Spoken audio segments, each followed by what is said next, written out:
यशायाह भविष्यवक्ता की पुस्तक अध्याय 17। यशायाह भविष्यवक्ता की पुस्तक अध्याय 17। दमिश्क के विषय भारी भविष्यवाणी। देखो, दमिश्क तो अब नगर न रहेगा, वह खंडर ही खंडर हो जाएगा।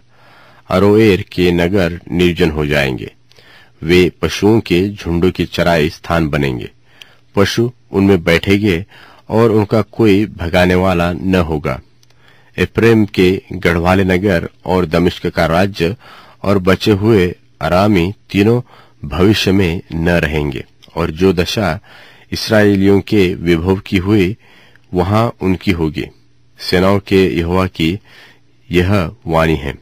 और उस समय याकूब का विभव घट जाएगा और उसकी मोटी देह दुबली हो जाएगी, और यह ऐसा होगा जैसा लवने वाला अनाज काटकर बालों को अपने अंकबार में समेट लाए हो, व रपाइम नाम तराई में कोई सिला बिनता हो। तो भी जैसा जलपाई वृक्ष के झाड़ते समय कुछ कुछ फल रह जाते हैं, अर्थात फुनगी पर 2-3 फल और फलवंत डालियों में कहीं 4 कहीं 5 फल रह जाते हैं, वैसा ही उनमें सिला बिनाई होगी। इस्राएल के परमेश्वर यहोवा की यही वाणी है। उस समय मनुष्य अपने कर्ता की ओर दृष्टि करेगा, और उसकी आंखें इस्राएल के पवित्र की ओर लगी रहेंगी, और वह अपनी बनाई हुई वेदियों की ओर दृष्टि न करेगा, और न अपनी बनाई हुई अशेरा नाम मूर्तों व सूर्य की प्रतिमाओं की ओर देखेगा।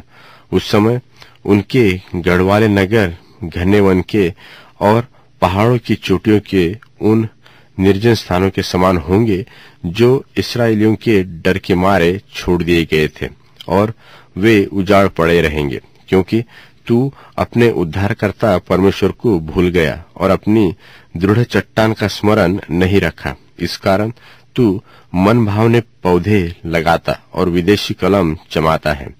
रोपने के दिन तू उनके चारों ओर बाड़ा बांधता है, और बिहान को फूल खिलने लगते हैं, परंतु संताप और असाध्य दुख के दिन उसका फल नाश हो जाएगा। हाय हाय, देश देश के बहुत से लोगों का कैसा नाद हो रहा है, जो समुद्र की लहरों की नाई गरजते हैं, और राज्य राज्य के लोगों का कैसा क्रोध हो रहा है, जो प्रचंड धारा के समान नाद करते हैं।